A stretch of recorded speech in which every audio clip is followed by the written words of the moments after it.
Fala galera, iniciando nossa primeira pílula aí do Enem.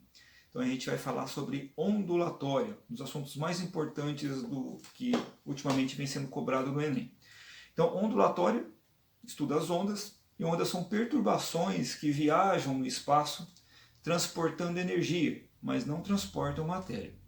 Ok? Então quando a gente fala em onda, né, a primeira coisa que vem na nossa mente aí é uma onda do mar. A gente pensa em micro-ondas, né, um aparelho que a gente tem em casa. E quando a gente estuda a onda, a gente tem que saber algumas características dessa onda. Né? E as características dela, elas são simples de se entender.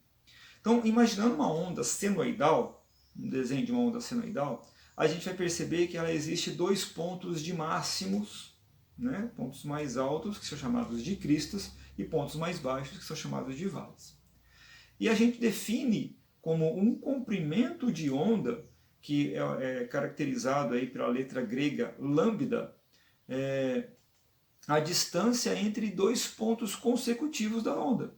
Ou seja, a distância entre duas cristas ou dois vales, isso é o comprimento de onda.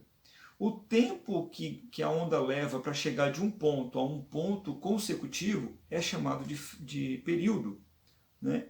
E a frequência é o inverso do período. Então, a primeira coisa que eu gostaria de trazer para vocês é saber calcular ou saber identificar, né, esses pontos de máximo e de mínimo, saber que a distância entre duas cristas consecutivas ou dois vales consecutivos ou dois pontos quaisquer dessa onda consecutivos é chamado de comprimento de onda, e que o tempo de uma oscilação completa dessa onda é chamado de período. Por que isso? Porque uma das coisas mais importantes que a gente vai ver é saber calcular a velocidade dessa onda. E a velocidade dessa onda depende do comprimento de onda e da frequência dessa onda, né? Ou do período dessa onda. A gente viu lá na cinemática que velocidade nada mais é que a distância dividido pelo tempo, ΔS por ΔT. Quando a gente fala de distância em onda, né, a gente vai falar da distância entre essas duas cristas, que é o comprimento de onda. Quando a gente fala em tempo, é o tempo de uma oscilação completa, que é o período. Então a velocidade nada mais é que o comprimento de onda dividido pelo período.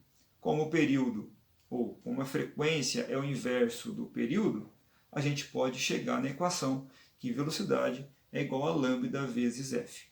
Ok? Então a primeira equação que nós vamos ter aí para encontrar a velocidade de uma onda é velocidade é igual a lambda vezes f, que é a chamada equação fundamental da ondulatória. Ok? Mas a onda tem algumas características, algumas classificações. Ela pode ser unidimensional, quando ela viaja sobre uma corda. Ela pode ser bidimensional, quando ela viaja sobre uma superfície, ou ela pode ser como a superfície de um lago, né? Ou ela pode ser tridimensional, se ela viaja no espaço como um todo, né? Como uma onda luminosa, como uma onda sonora. Okay? Além dessas classificações quanto à direção de propagação dessa onda, né? A gente tem aí também a classificação quanto à sua natureza. Ela pode ser mecânica ou eletromagnética. A onda mecânica é aquela que precisa de um meio para que ela se propague. A onda eletromagnética, ela não precisa de um meio, mas se propaga em meios materiais também. Tá? Então, onda mecânica, por exemplo, né, é a onda sonora.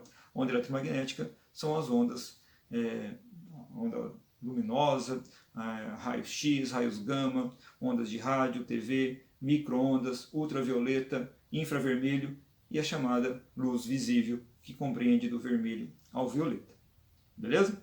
Além dessa classificação, a gente tem também as ondas transversais e as ondas longitudinais. As ondas transversais são aquelas em que a direção da vibração ela é perpendicular à direção da sua propagação. E ondas longitudinais são aquelas que a direção da vibração tem a mesma direção da sua propagação.